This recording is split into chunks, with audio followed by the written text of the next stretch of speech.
Boa noite a todos e a todas, começando mais uma live, o Giro da Semana, uma semana trepidante e, infelizmente, o Brasil continua sendo saqueado de norte a sul. Pois bem, nessa semana, a vítima foi o Banco do Brasil. O Banco do Brasil está sendo depenado, está sendo destruído. E aí, simplesmente porque o Guedes e o Bolsonaro venderam créditos do banco, que eles chamam dos títulos podres, num valor de 371 milhões de reais. Só que esses créditos eles valem 2,9 bilhões de reais. E olha a loucura que isso está acontecendo. Pois bem, pessoal, começando, já dando boa noite ao Diogo. Como é que foi a semana, Diogo? Já comenta aí sobre essa barbárie.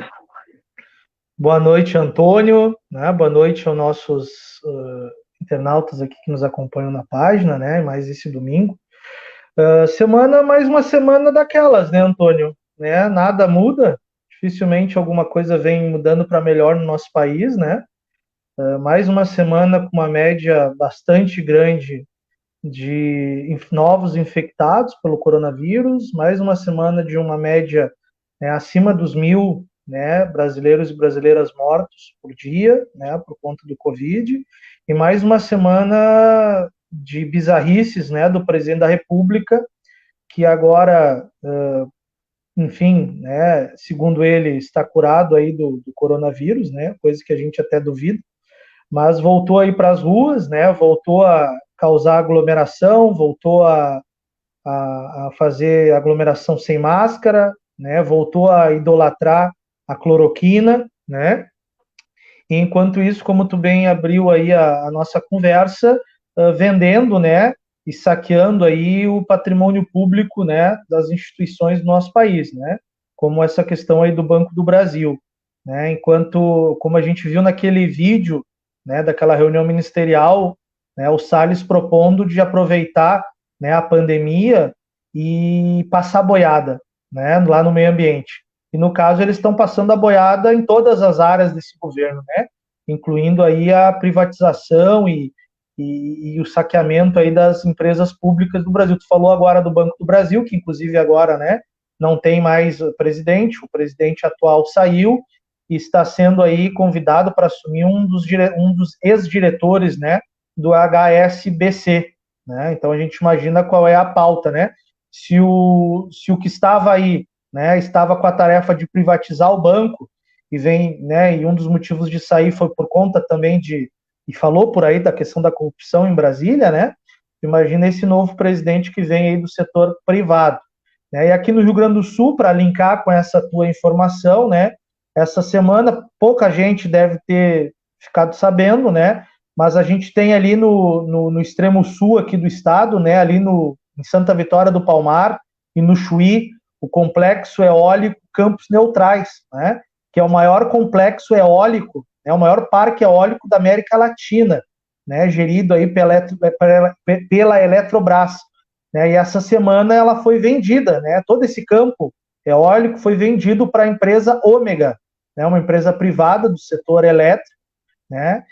Em conversas aí com dirigentes, né, e profissionais da área, inclusive da Eletrobras, todo esse parque eólico, né, que tem aí em torno de 400 torres, né, geradoras e tal de energia, foi vendido pela bagatela aí de menos de 1 bilhão de reais, sendo que o parque custou em torno de 2 bilhões para ser totalmente construído, né, foi repassado para essa empresa gerir por 30 anos, e segundo técnicos da Eletrobras, em 4 anos, né, este investimento de 1 bilhão de reais, eles recuperam em menos de 4 anos, ou seja, terão quase 25 anos para explorar o maior parque eólico da América Latina, construído aí com recursos, né, oriundos de impostos dos brasileiros, vão ter 25 anos só de lucro, né?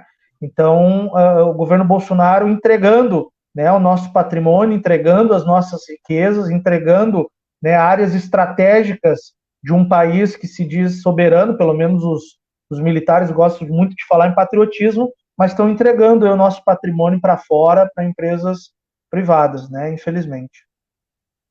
E só para complementar o que tu está falando, essa questão aí do Banco do Brasil, ela tem uma questão que ela é mais grave, hein, né? Quem comprou foi o Banco do Pactual, né? E esse banco ele foi fundado pelo Paulo Guedes, entre outros lá, os comparsa que fundaram esse banco.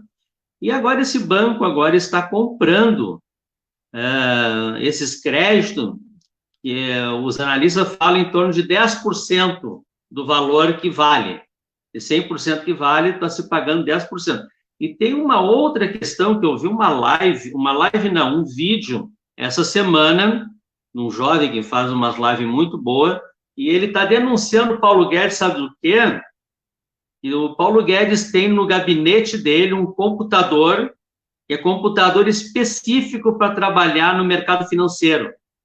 Só no mercado financeiro, só quem trabalha com o mercado financeiro que tem aquele tipo de computador, que tem o software ali, tudo apropriado à máquina.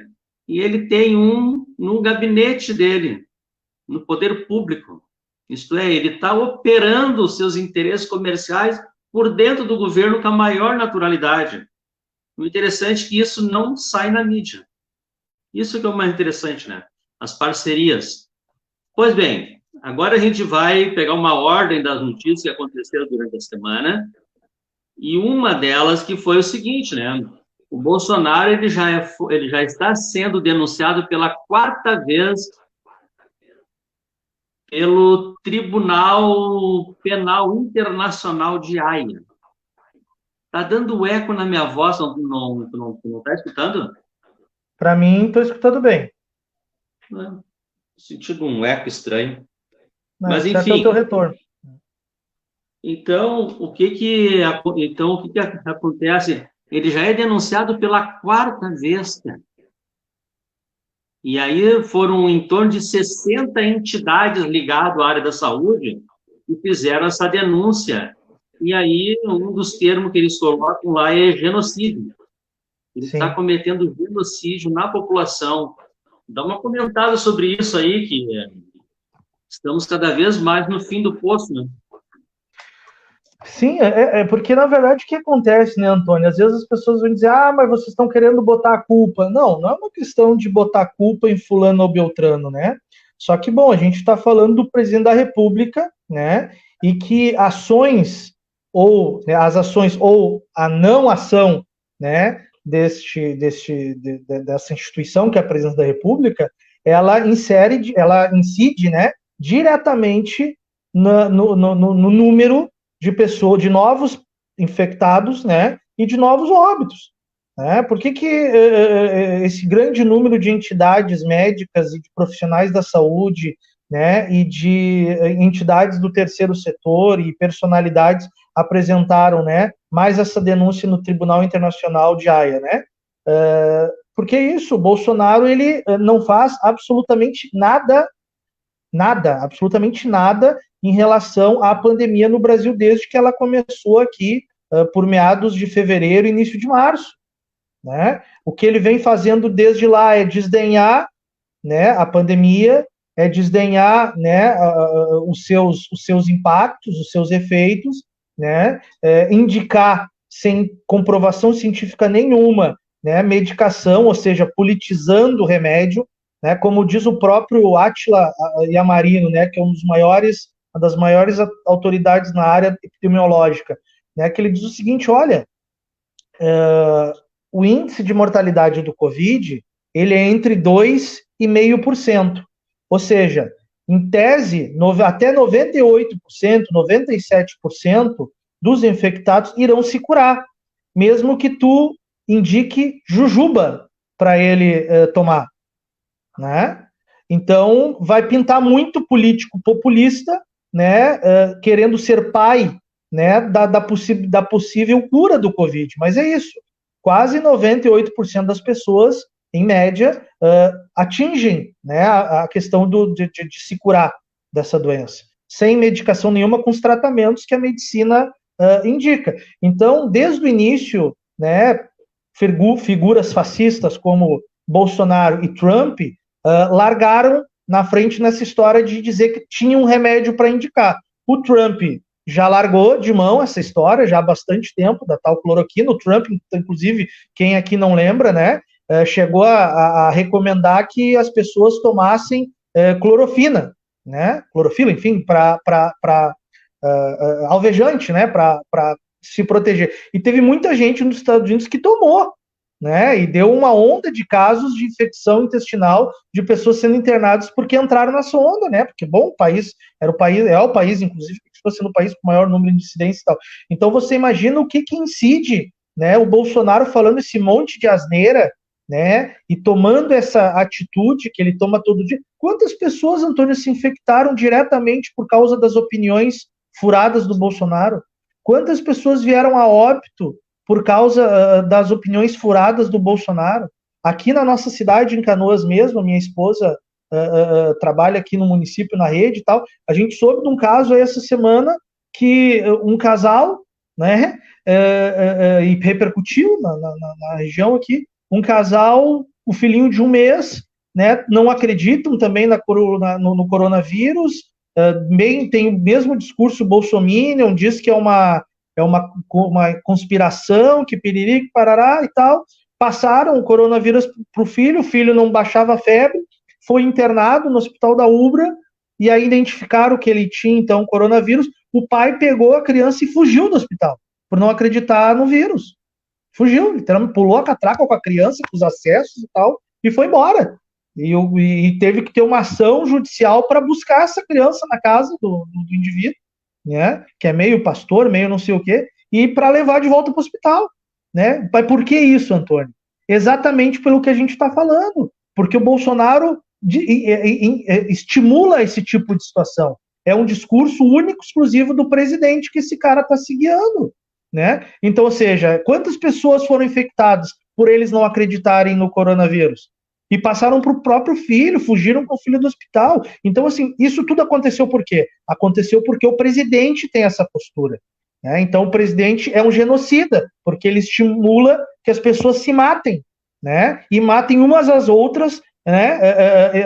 Passando adiante o vírus aqui no país, sem contar que ele não faz nada. Né? A gente tem aí informações que circulam pela imprensa, né, pelos órgãos de fiscalização, que nem 30% dos recursos para o combate ao coronavírus foram utilizados ainda pelo Ministério da Saúde. Faltam testes, né, principalmente nas pessoas que trabalham na área da saúde pública, os profissionais. Então, bom, se isso não é um genocídio, o que é um genocídio? Né? Porque é uma ação planejada deste governo. Não é uma, porque às vezes pode ser incompetência. Bom, aí tu ser incompetente pode, né, não vai configurar a questão de genocídio, mas além de ser incompetente, é uma ação planejada. Então, se é uma ação planejada, é uma ação que é planejada para matar pessoas. Né? Então, portanto, genocídio, portanto, muito bem apresentada essa ação em Haia, né? Correto. O Daniel Santos aqui está dizendo que está tudo escondido, fazendo comentários sobre a questão passada. E está nos ajudando aqui, está dizendo que a questão do áudio está perfeito. Valeu, Daniel. Dentro aí da questão da pandemia, tem um outro dado aí que foi um outro dado não, um comentário extremamente relevante que é do agora me fugiu o nome aqui. Do religioso aí, o Leonardo Boff. O Leonardo Boff, ele escreveu melhor, ele estava fazendo uma live, né? E nessa live ele vai dizer que, com as palavras deles agora, o país é governado por alguém que tem características do anticristo, inimigo da vida, inimigo de tudo que é bom. E aí ele vai fazer agora um comentário que é de fundo religioso, né, que está na Bíblia, que se fala sobre questão de o anticristo e tudo, e ele vai levantar essa questão assim, é que ele tem características de anticristo. E aí, para ter assim uma ideia, a gente está num cenário tão nebuloso.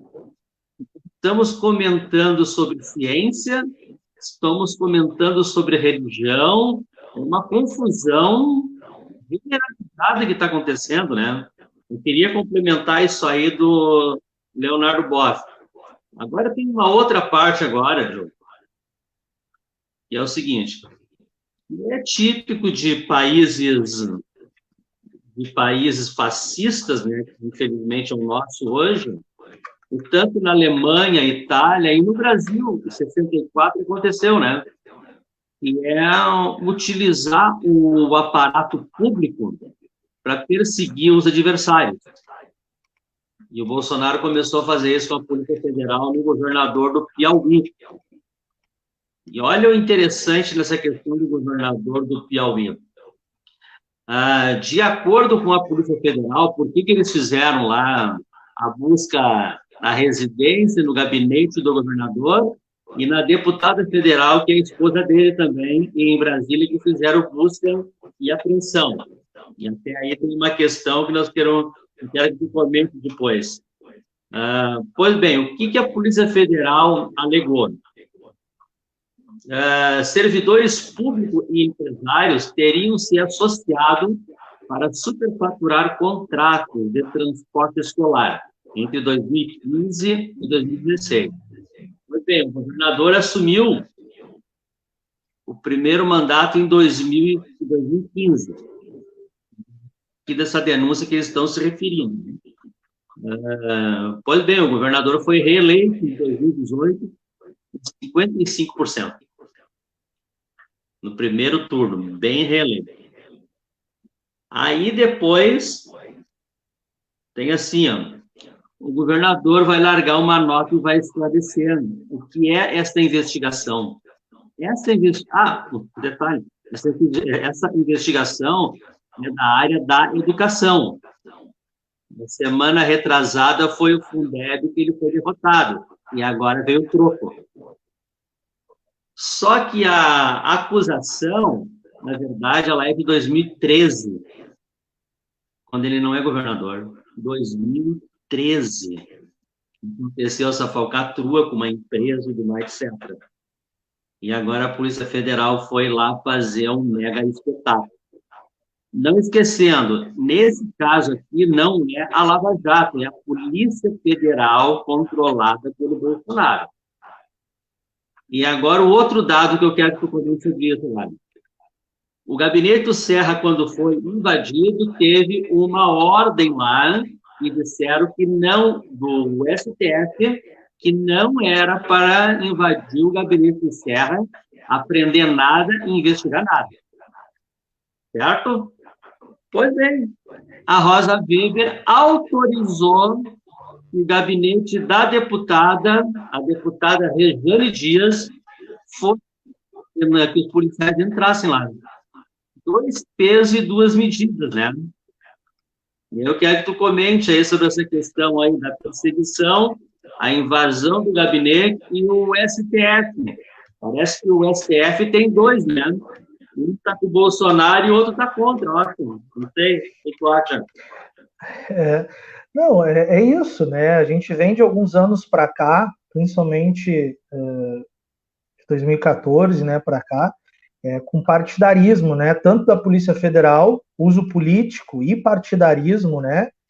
Da Polícia Federal e uso político e partidarismo de instituições, de parte de instituições, né? Da Justiça, né? Tanto da Justiça Comum Federal, enfim, como também do Ministério Público. Isso é muito perigoso, né? Porque é isso, é como tu bem falou, né? Para a turma do PSDB, para a turma do Presidente da República, tu vê que o STF, que a Polícia Federal, ela funciona de forma bem amiga, né? Bem complacente com essa galerinha, né? E por outro lado, para quem é mais do campo progressista, mais do campo popular, do campo de esquerda, né? A Polícia Federal sempre tentando ser muito espetaculosa, né? O Ministério Público, a Polícia Federal sempre muito espetaculosa nas suas ações, né?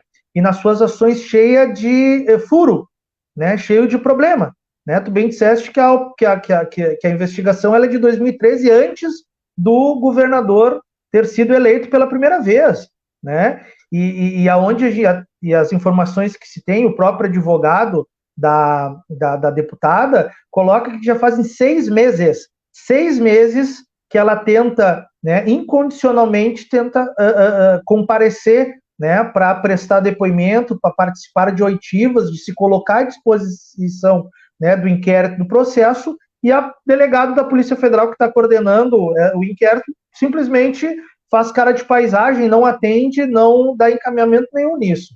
Então, bom, é óbvio, como tu bem disse, uma semana vota o Fundeb, outra semana ele ataca, né, dirigentes que têm uma história de vida ligada com a educação, né, dentro do campo popular, dentro da esquerda.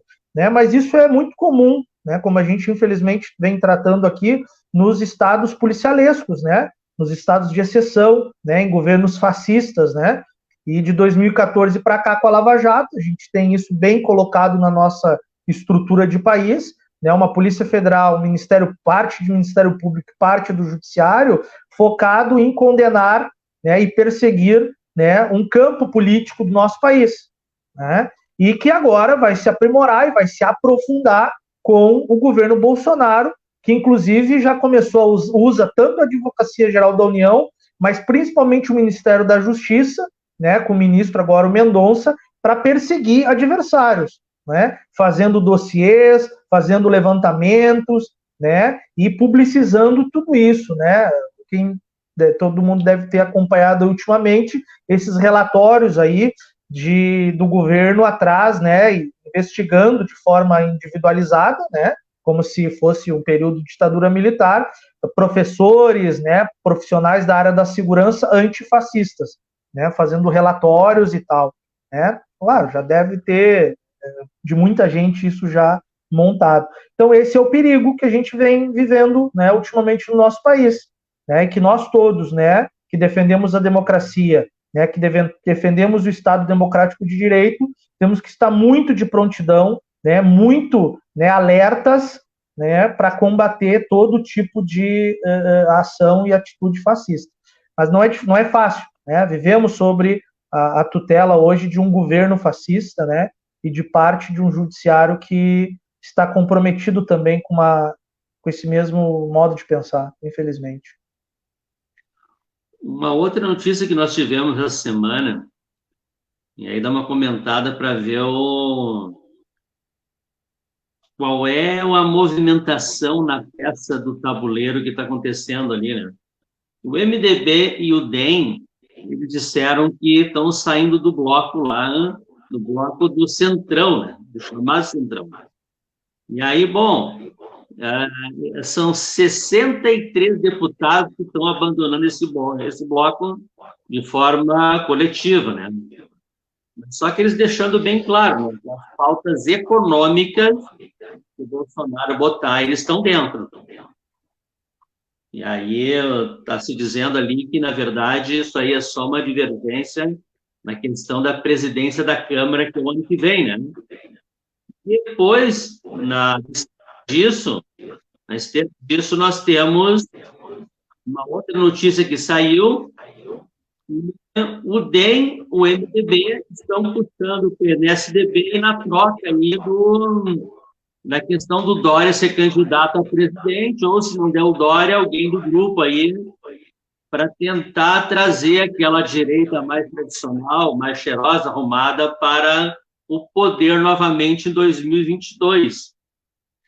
Dá uma comentada sobre essa movimentação no Congresso aí, para ver o que aconteceu. Antes disso, o Jefferson está dando boa noite aí para nós, o Denilson, governo fascista. Qual o ato desse governo que é fascista? Governo fascista, ele está perguntando, uma pergunta. Qual o ato desse governo que é fascista? Ele está perguntando, qual o ato que é fascista? Dá uma comentada que depois eu respondo aqui para o nosso amigo, o Denilson. Vai lá. Certo. Então, né, esses movimentos na Câmara dos Deputados, né, no Congresso, eles já começam a mexer tabuleiros, né, eu acho que são 3 situações distintas, né. A primeira é que eu acho que é por conta da disputa da liderança do Centrão, né, deste grupo de congressistas, né, que tem bastante sede por volumosos, né, ministérios e volumosos departamentos com bastante recurso, eles gostam muito de ter isso, a gente, inclusive, imagina o porquê, né? e também por conta de quem lidera este grupo, né? Ultimamente, quem vem liderando esse grande grupo, que o Bolsonaro sempre criticou e disse que jamais governaria com eles, né?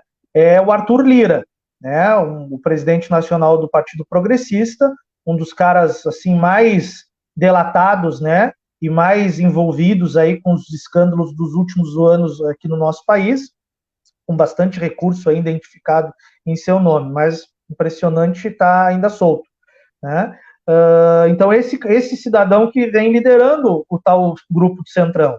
E o MDB e o Democrata, né, que de longe, né, não são nada burros, né, começaram a vazar desse grupo para constituir uma nova, digamos assim, uma nova corrente dentro do Centrão, né, com uma nova liderança e com um novo interlocutor, né, para também disputar os melhores cargos do governo Bolsonaro e poder fazer o que eles sabem melhor, que é mexer aí nos recursos públicos.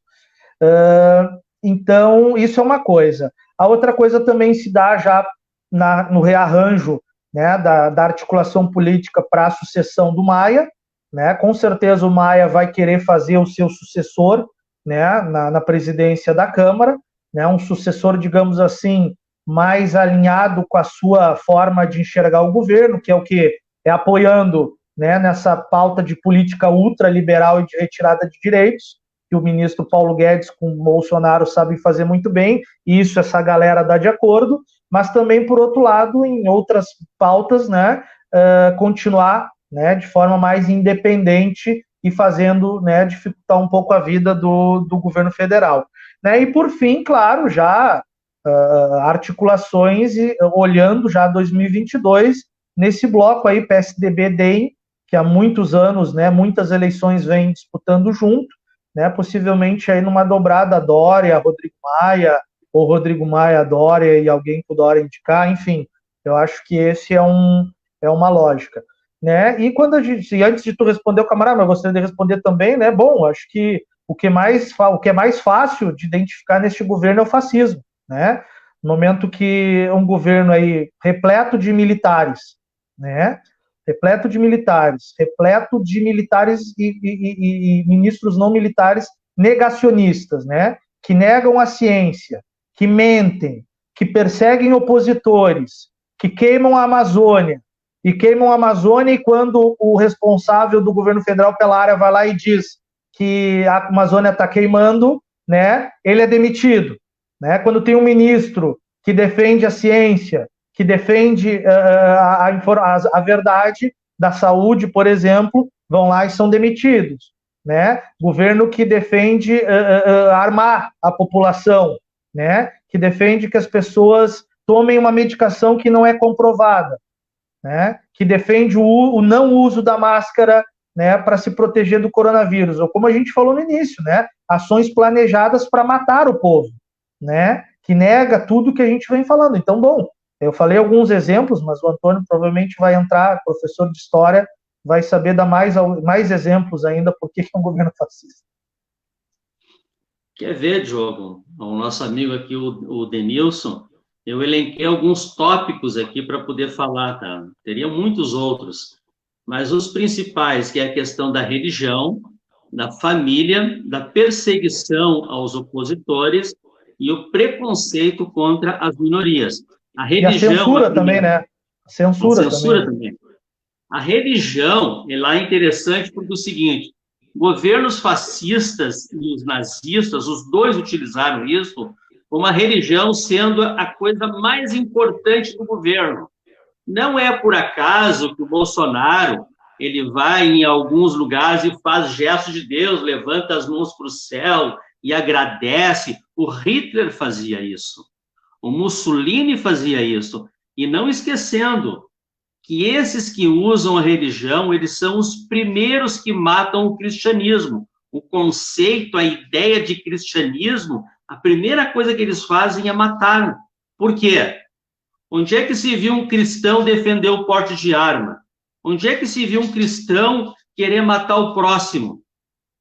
Os fascistas e os nazistas fazem isso. Então, aqui na questão da religião, nós temos uma característica de fascismo. A questão da família. aproveitar aqui, fazendo um comentário de novo, Denilson. Em 1 ano e 8 meses, não houve um ato de corrupção. Depois do Diogo, acho que pode comentar sobre o caso Queiroz, né?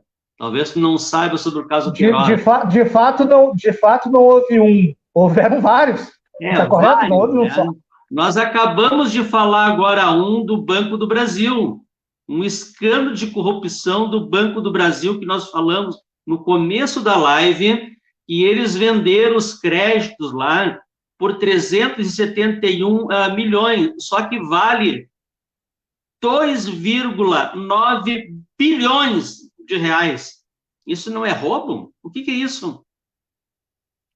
Talvez a gente tenha que definir melhor o conceito de roubo, talvez, né? Talvez seja roubo para uns, mas não seja roubo para outros. Pois bem, aí está perguntando, fascista tiraram as armas da população? Não, os fascistas botam as armas na população. No caso, na Alemanha nazista, eles tinham as suas milícias clandestinas para perseguir e matar os opositores. Isso existia, isso é fato. Está no livro de história, mas aí tu vai imaginar assim, mas livro de história é tudo mentira, né? O bom mesmo é aquele meme que eu recebo lá no WhatsApp, aquele meme que é quente. Mas, Denilson, vamos continuar aqui. Questão da família, Denilson. Tanto os nazistas quanto os fascistas, eles glorificavam esta questão da família.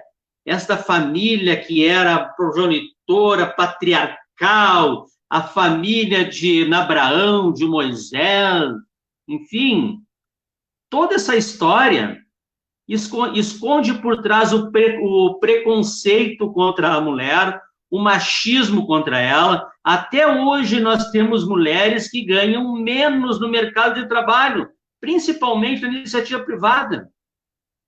Os cargos de chefia são dados normalmente para os homens porque são homens, e não por competência, e não por meritocracia. Essa é a questão. Então, assim, fazendo um gancho, que é interessante, que teve a polêmica essa semana com o artista lá, a Tami lá, né? A Tami lá, que a Natura convidou ela para fazer um comercial para o Dia dos Pais, né? E aí, esse público mais conservador, tem até um vídeo muito patético, onde o cara fica esbravejando, dizendo, como assim? Pai, ele não é pai, ele não tem pinto. Ele não tem pinto, ele não pode ser pai. E este fanatismo que eles vão colocando no coração das pessoas, e as pessoas ficam completamente irracionais e não conseguem raciocinar. Por exemplo, Denilson, assim, a maioria dos lares do Brasil são comandados por mulheres. A maioria dos lares são comandados por mulheres. Casais homossexuais adotam crianças, enquanto aquele pai machão, valentão, esse abandona o filho. Tem muitos pais desse perfil que tu defende, eles abandonam os filhos. E tem casais gays, eles vão lá e simplesmente adotam as crianças e criam. Conheço vários assim, pessoas honradas, sérias e honestas, que é mais importante, certo? Depois, preconceito contra as minorias. Preconceito contra as minorias, o governo Bolsonaro, ele fazia antes, está fazendo e vai continuar fazendo isso, tá? A questão do preconceito contra os gays, vai um recado aqui, não é eu que falo, isso aqui são especialistas que falam. Quando uma pessoa tem muito ódio a um gay, possivelmente ele tem uma tendência, ele tenta reprimir essa tendência com muita força, e aí vai até passando pela violência, né? Ele vai tentando reprimir essa vontade que está querendo se libertar dele, e ele não consegue. Aí o que ele faz? Ele vai perseguir essas minorias.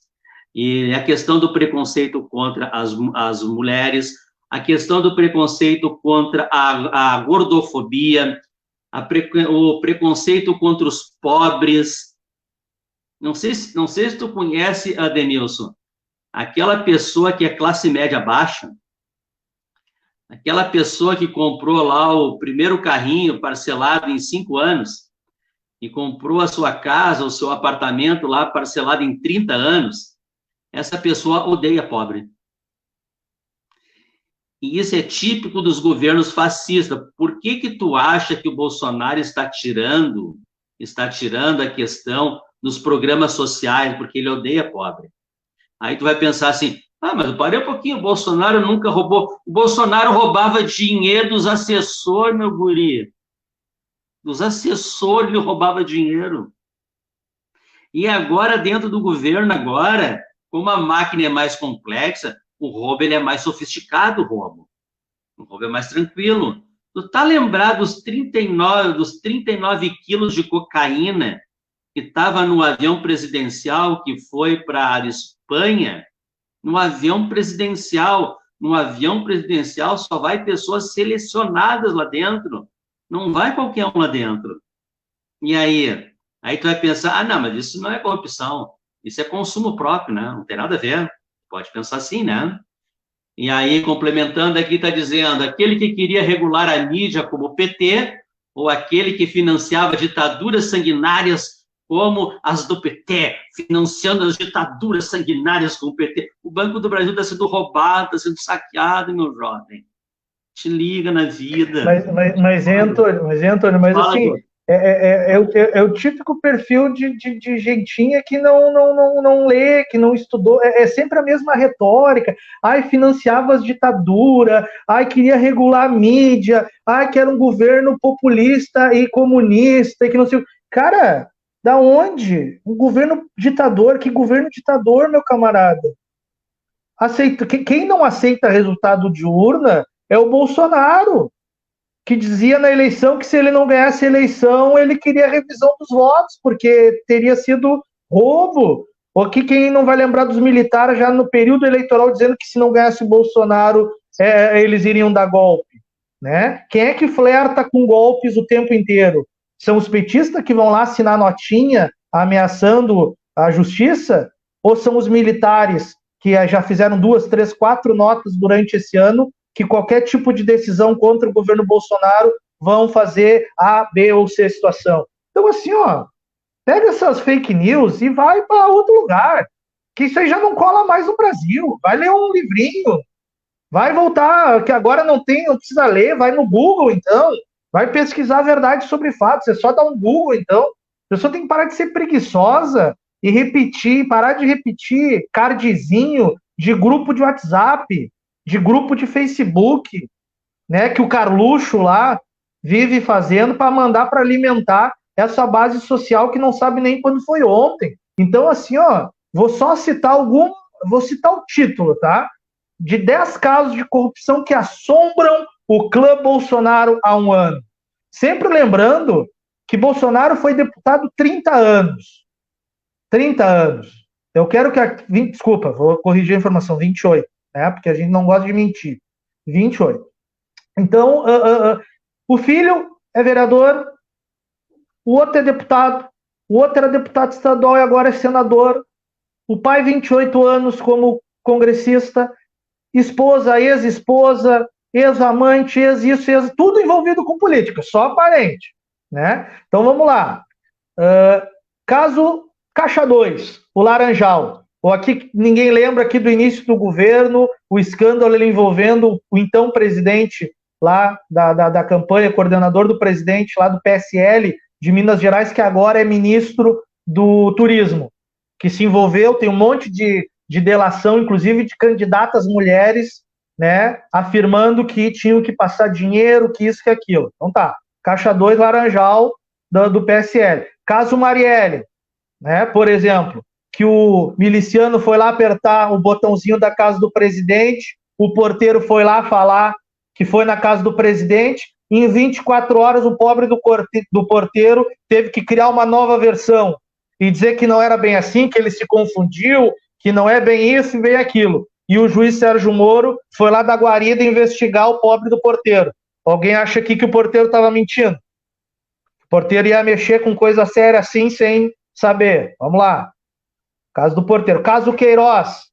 Dezembro de 2018, Queiroz, então motorista e assessor de Flávio Bolsonaro, foi convocado para prestar depoimento e naquele ano de 2018, mais de R$ 1,5 milhão de movimentação financeira, só naquele ano, entre 2017 e 2018.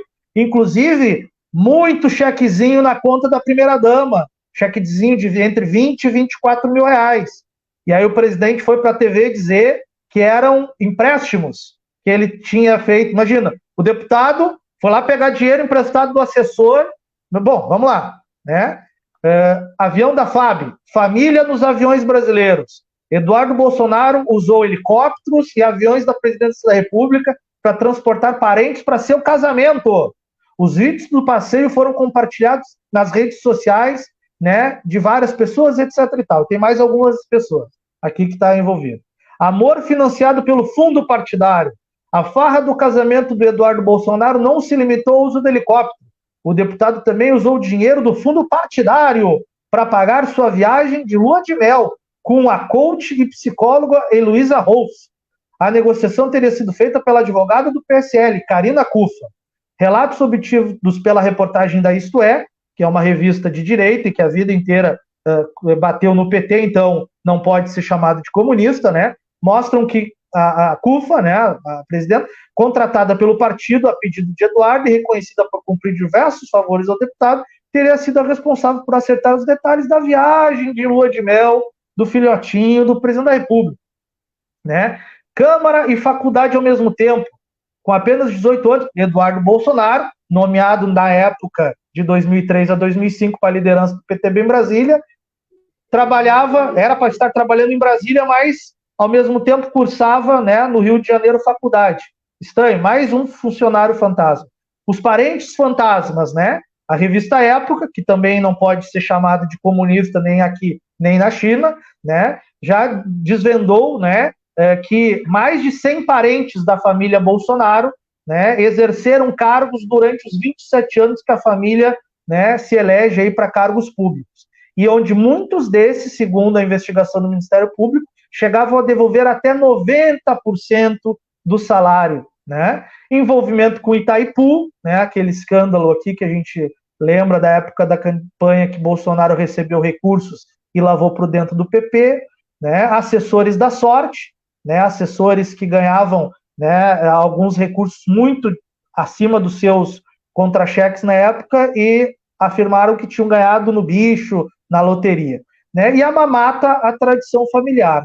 Desde 91, o atual mandatário da República e seus filhos Flávio, Carlos e Eduardo empregaram aqui ao menos 102 pessoas com algum laço familiar ou parentesco entre si, além de 37 funcionários com fortes índices de que não trabalhavam, né, em seus cargos. Ou aqui, quem não lembra da Val do Açaí, lá que era nomeada no gabinete de Bolsonaro e, na verdade, era sua funcionária, né, de afazeres de serviços gerais na sua casa lá em Angra dos Reis. A apuração feita pelo Jornal da Globo evidencia a velha política de cabide de empregos e o uso dos gabinetes como reduto de funcionários fantasmas, né? Então aqui, peraí, né? Vamos pegar agora o último, né? Lá o Anjo, aquele advogado, o Acef, que escondia o Queiroz na sua residência e que, coincidentemente, a sua ex-esposa, né, alguns meses atrás assinou um contrato de mais de 40 milhões de reais de prestação de serviços na área da tecnologia da informação com o governo federal. Coincidência, né, Antônio? Então, assim, é um governo repleto de coincidências, muito coitadinho, né, que é vítima do comunismo, da União Soviética, do Che Guevara, do Fidel, né, e é sempre a mesma ladainha, né, dos bolsominions que se informam, né, através dos grupos de WhatsApp, né, que deveria, inclusive, começar a dar título de doutor para essas pessoas, né, porque é impressionante. Mas o mais importante que tudo isso que tu falou, João, não chega nem perto, porque ele é um homem de Deus, né, cara? Ele está junto com Deus. Se ele está junto com Deus, não dá nada. E não esquecendo, ele foi batizado no Rio Jordão por um dos pastores. Desculpa, e mais um elemento, como este governo, esse presidente é repleto de mentira. Tu mesmo me deu essa informação que eu não sabia. Então, com certeza, os companheiros que estão acompanhando aí a live também não sabem. Jair não é Messias. Ele inventou esse nome. Messias ele batizou agora, nos últimos 5, 6 anos. Ele foi lá orientado pelo seu pastor, como diz o Antônio, e registrou o nome de Messias no meio. Então, para todo mundo acha que o cara é um predestinado que já nasceu com esse nome, que foi batizado, que vem de batismo. Nem isso é verdade, Antônio. Nem o nome do cara é verdade, Antônio. Aí tu fica pensando assim, né, Diogo? O Denilson, quando ele foi votar, né, ele pensou assim, ó, o cara até Messias, o cara se chama. Isso aí, quando ele nasceu, a mãe dele pensou assim, ó, o meu filho um dia vai salvar esse país. Vou botar o nome dele de Messias, né? Aí o pessoal que foi votar diz assim, vou votar no cara. Tá certo. Esse é o cara mesmo, né? E aí tem vários outros comentários aqui que está pintando, Diogo, da Aline, está fazendo vários comentários bons aqui, agora entrou a Maria Inês Pacheco, e eu vou botar aqui nos comentários aqui uma indicação de livro que eu li, né? O livro que o título é Como Funciona o Fascismo. E aí ele vai dizendo 10 itens ali, como o fascismo funciona. Dos 10 itens eu falei só 3 ali, né? Nem faltou 7 ainda. E aí eu vou botar aqui, eu vou botar o link, tá? Para quem olhar ali, pode clicar, que é o link de uma livraria. Então, não precisa se preocupar que não é spam, tá? Não é vírus. Não, mas tu tem que ver se o cara não vai se ofender contigo, tu oferecer um livro para ler, né, Antônio? Tá, botei ali, pessoal, pode clicar que vai dar direto na Amazon. E ali tá até baratinho o livro tá só 38 pila. E se for no Kindle, né, no e-book, sai por 26 pila e 96 centavos. Tá de barbada, assim, ó, vale a pena, aproveite. Gente, a gente sabe assim, ó, a gente sabe que é chato ler livro, porque livros, às vezes, eles são assim, ó, espera só um pouquinho aqui. Às vezes um livro, assim, ele é grossão, assim, ó, sabe, ele é muita coisa para ler. O cara fica pensando, mas é muita coisa para ler, né, cara? Aí a galera troca por um card, troca por um meme. Aí o meu bruxo lá me manda uns memes lá, eu vou perder tempo em ler um livro. Livro! Quem é o doente que inventou esses negócios de livro? Quem é o retardado? Eu vou perder tempo, meu bruxo lá, que sabe tudo de política, ele me manda lá uns memes furiosos lá, dizendo que o Messias veio para salvar o Brasil. Ai, Jesus, Maria, José. Esses tempos, faz alguns meses, o Zorra fez uma esquete muito boa, onde mostrava lá o pastor, acho que o pastor era bolsonarista, né? Ele estava lá pregando e tudo mais, e Jesus, e vai voltar, e papapá, e daqui um pouco Jesus volta, Jesus aparece na porta lá. Só que o Jesus que apareceu era negro, né? Aí o pastor olhou, não, tu tá de palhaçada comigo, não pode ser. Não, mas eu vim aqui salvar você. Não, mas aqui tá tudo bem, a gente não quer salvação. No final da história, o pastor diz, meu velho, tu vai me quebrar assim, cara. Onde é que eu vou tirar o sustento para viver? Vai embora daqui, cara. Esse é o perfil bolsonarista. Mas agora, voltando à nossa programação normal aqui, diretamente de Canoas, Rio Grande do Sul, para todo o Brasil, nós temos agora para comentar o seguinte, né? Deixa eu ver aqui. Onde é que nós estamos? E olha o que aconteceu. Legal.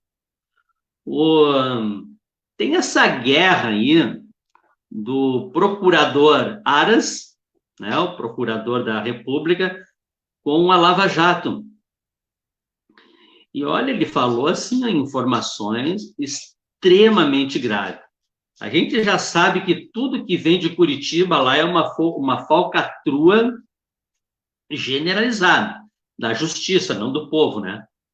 E ele vai dizer assim, o Aras, a Lava Jato tem dados de 38 mil pessoas arquivadas, catalogadas, registradas. 38 mil pessoas.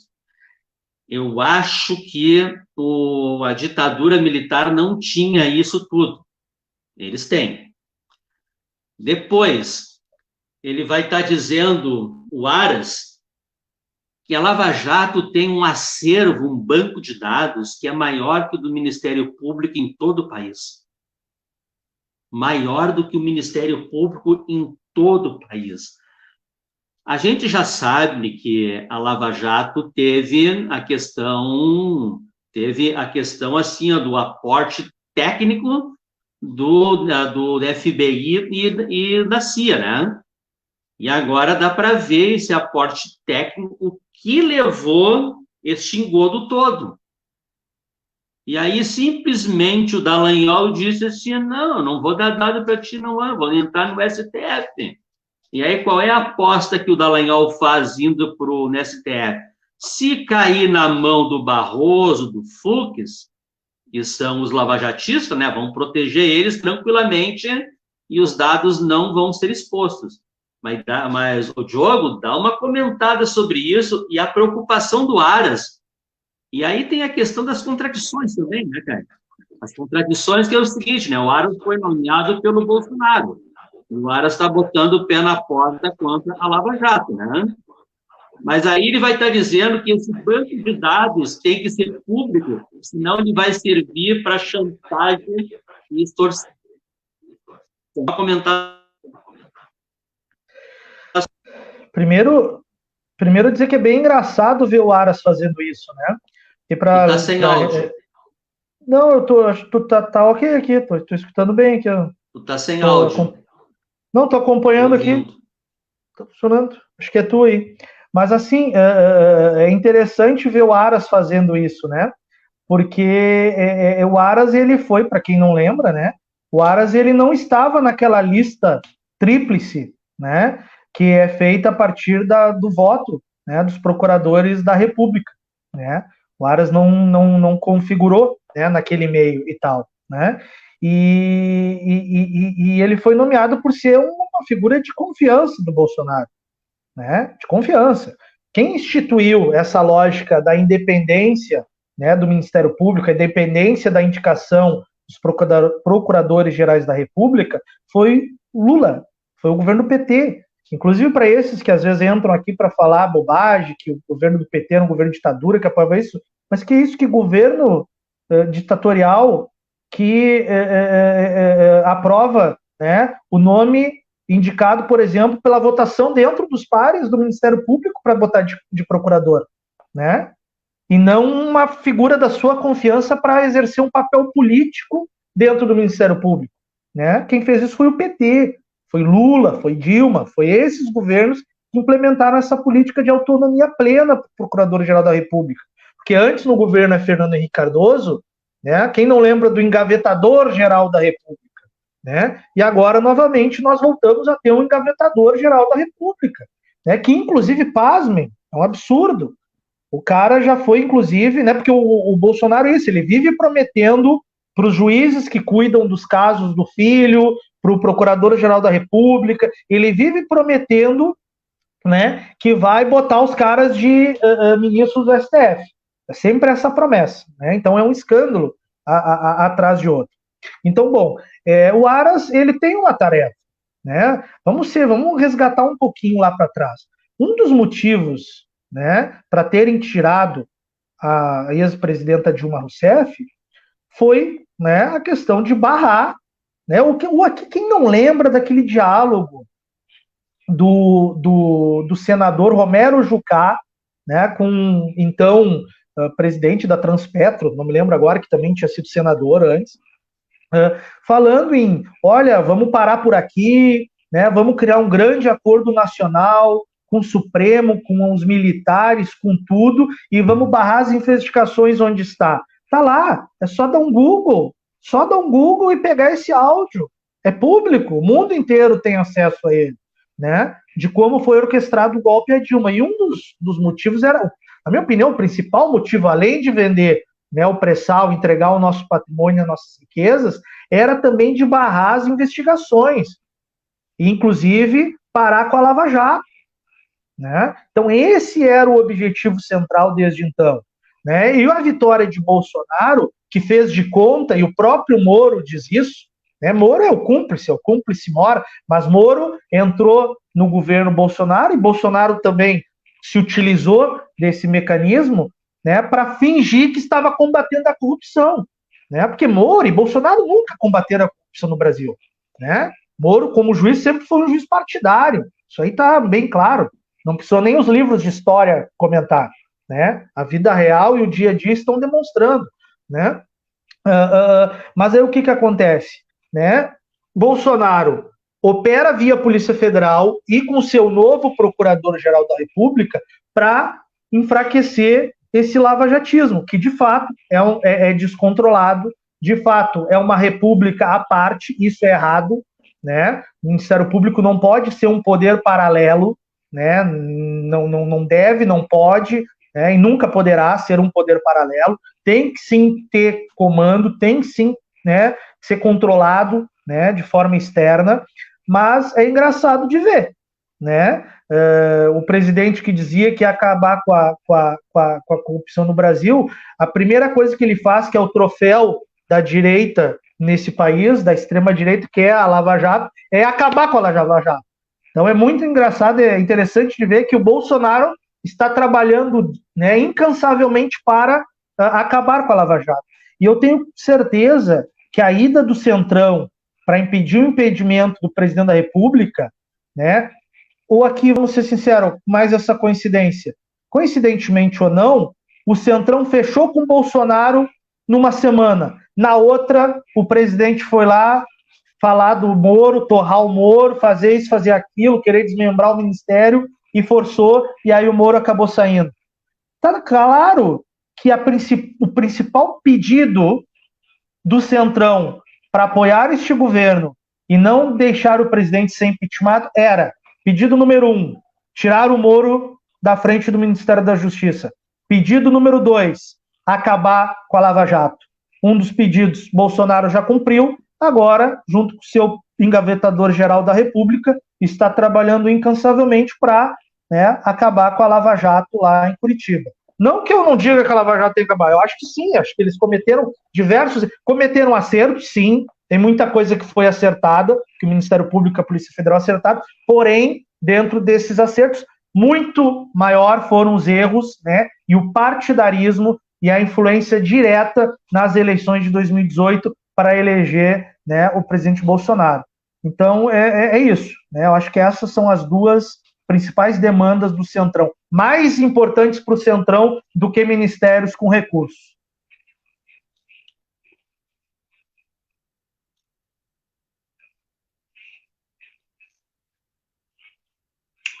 Então, Diogo, tem a questão assim. Parei um pouquinho que deu um problema aqui. Eu não estava te escutando, aí eu liguei o áudio do computador aqui. Não, tá funcionando. Não sei o que houve. Tá funcionando. Mas um comentário aqui do Júlio, né? Ele está dizendo aqui, falando sobre a questão aquela corrupção menor, né? Que é esta prática de onipotência, ou seja, estar em vários lugares ao mesmo tempo. É, sem dúvida, algo repugnante. Quem nunca esteve em um consultório médico e o doutor atrasado porque estava terminando o seu horário em outro consultório. Atendia às 10 e às 12, em algum lugar. E aí está falando do outro tipo de corrupção aqui que a gente tem. E agora, para concluir a nossa live, João, um último comentário agora que passou desapercebido, mas só para a grande mídia que tem esse interesse aí nas questões econômicas que elas são estadunidenses, né? Que foi a enquadrada que o embaixador dos Estados Unidos deu no Bolsonaro, no governo. E eu tenho isso, ele deu uma enquadrada em todos nós, deu uma enquadrada no país inteiro. Pegou e disse o seguinte: não façam negócio com essa empresa chinesa, a Huawei. Aqui tem o G5. Senão vocês vão ter sérias consequências. Olha, tu imagina assim, um embaixador, ele está muito, mas muito abaixo de um presidente da República. Ele vem aqui dar uma enquadrada no presidente do Brasil, bota o dedo na cara. Bota o dedo na cara e diz, olha, aqui, ó, tu não vai fazer nada, tu vai ficar quietinho, tá? Tu não vai aceitar essa empresa chinesa aqui, ó.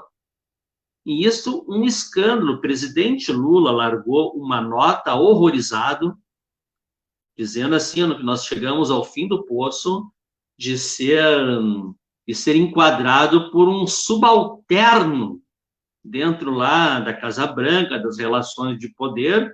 Um embaixador, ele, na escala de poder, ele quase nem aparece. Ele é um ninguém.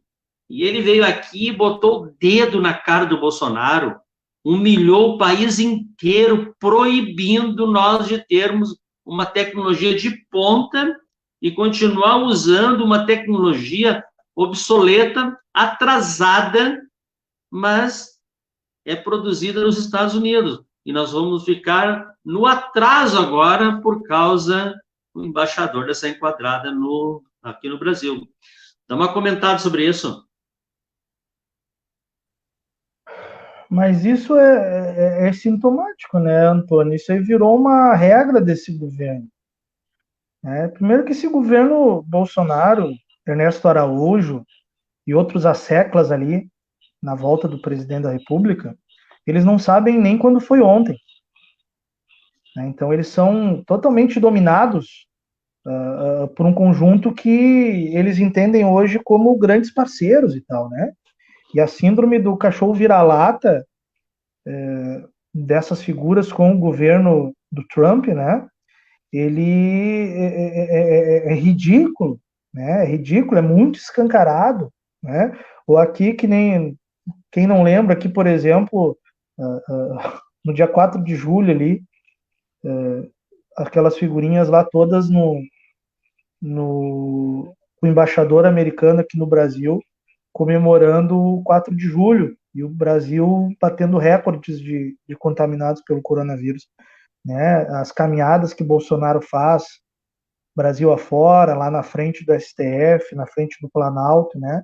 Com aquela bandeira americana hasteada bem acima e bem maior que a brasileira, né? Aquilo é a bandeira americana bem no alto, a bandeira de Israel um pouquinho mais abaixo, e a bandeira do Brasil, os assessores dele veio meio arrastando, né? A forceps assim atrás, né? Então essa é a imagem do Brasil lá fora, é a imagem que o Brasil tem, né? Um governo totalmente pautado pelo governo americano, né? E que nos envergonha. É difícil até falar sobre isso, porque a gente nunca imaginou isso acontecer, né? A gente sabe das relações estreitas que a direita brasileira sempre teve com os Estados Unidos, que os governos militares da ditadura tiveram com os governos americanos e tal, mas tão baixa, tão apequenada, tão vil, assim, tão entregue como esse governo, né? Nós nunca vimos e eu acho que nunca voltaremos a ver, né, no nosso país. Mas isso, voltando, né, isso tem um resultado direto para a retirada dos direitos, né, para deixar o povo pobre cada vez mais pobre, para deixar o povo rico cada vez mais rico, para entregar todas as nossas riquezas, né, para os americanos ou para quem, né, o governo Trump, enfim, indicar e autorizar, né? Foi-se a lógica de defesa do patrimônio público, né? De fazer, né? De produzir as coisas aqui no Brasil com tecnologia brasileira. Enfim, é muito triste, cara. E eu não vejo não vejo mais, como eu te falei ali no início da nossa live, né? Poxa, o maior parque eólico da América Latina foi vendido para a empresa Ômega, né, que tem boa parte do seu capital vinculado a acionistas americanos.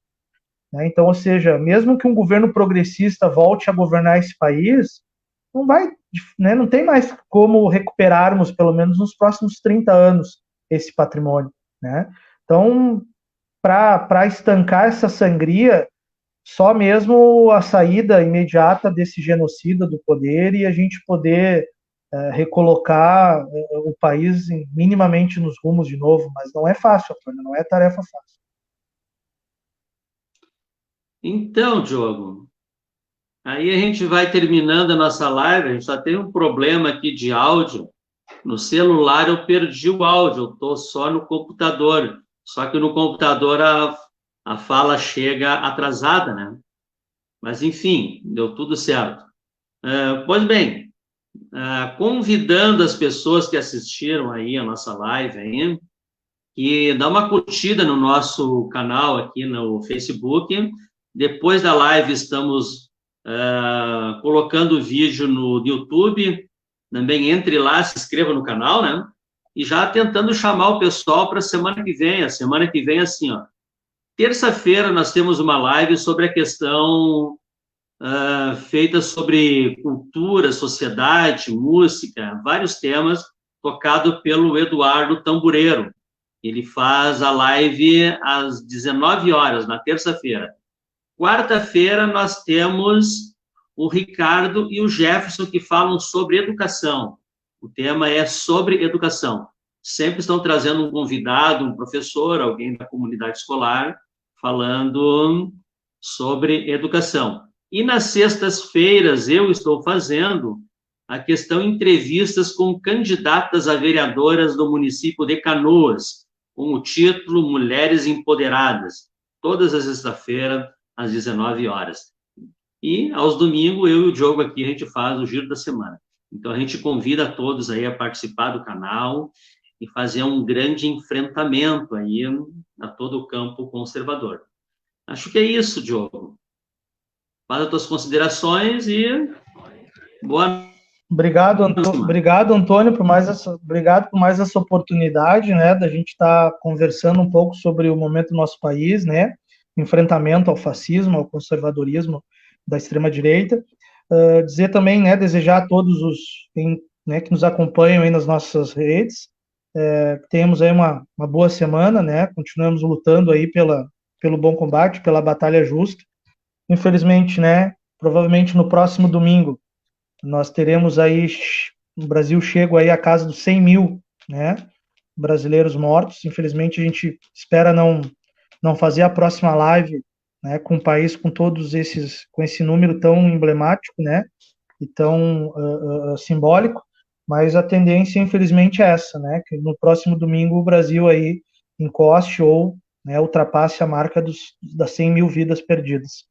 Né, mas vamos continuar combatendo, né, Antônio? É o que nos resta, né? E vamos trabalhar muito para virar essa triste, né, e cruel página da história do nosso país. Mas todas as páginas são viradas, né? E a gente vai atuar para virar mais essa.